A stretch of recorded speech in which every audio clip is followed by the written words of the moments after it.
श्री कृष्ण, बहुत बहुत स्वागत है आप लोग का अमन के चैनल पर। तो चली जाए एक बहुत ही प्यारा कजरी गीत लेके आए हैं आप लोग के सुनावे खातिर। कहाँ से कि 30 तारीख से कजरी गीत सावन चालू होता है। तो सावन में कजरी गीत का ज़्यादा ही महत्व रहेला। देखने खातिर कजरी गीत लेके आए हैं आप लोग के सुनावे खातिर। आप लोग ध्यान से सुनी, फुल वॉच करके सुनी और कमेंट में बताएंगे गाना आप लोग के कैसा लागल है।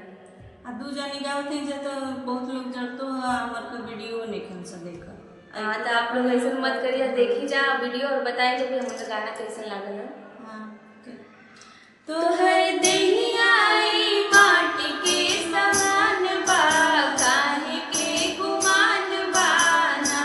तो हर देहिया माटी के समान बा, काहे के गुमान बाना।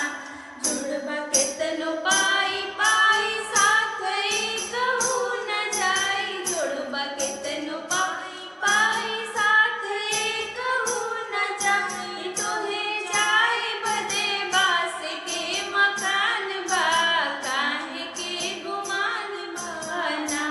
तोहे जाए बदे बास के मकान बा, काहे के गुमान बाना। तोहर देहिया माटी के समान बा, काहे के गुमान बाना।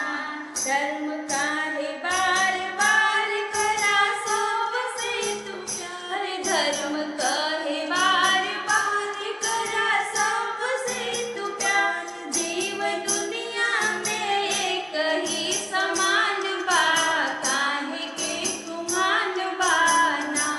जीव दुनिया में एक ही समान बा, काहे के गुमान बाना। तोहर देहिया माटी के समान बा, काहे के गुमान बाना। तोहर देहिया माटी के मकान बा, काहे के गुमान बाना। नाही बड़ा नाही छोटा, नाही भारी नाही छोट। नाही बड़ा नाही छोट, नाही बड़ा नहीं खोट। लोग झूठ बोले हिंदू मुसलमान बा, काहे के गुमान बाना।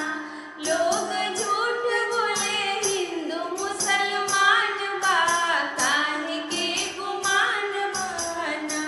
तोहर देहिया माटी के समान बा, काहे के गुमान बाना।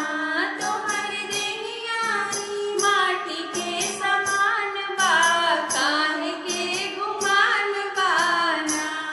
राधे राधे, जय श्री कृष्ण। जरूर बताए जो आप लोग के गाना कैसा लागल है। गाना पूरा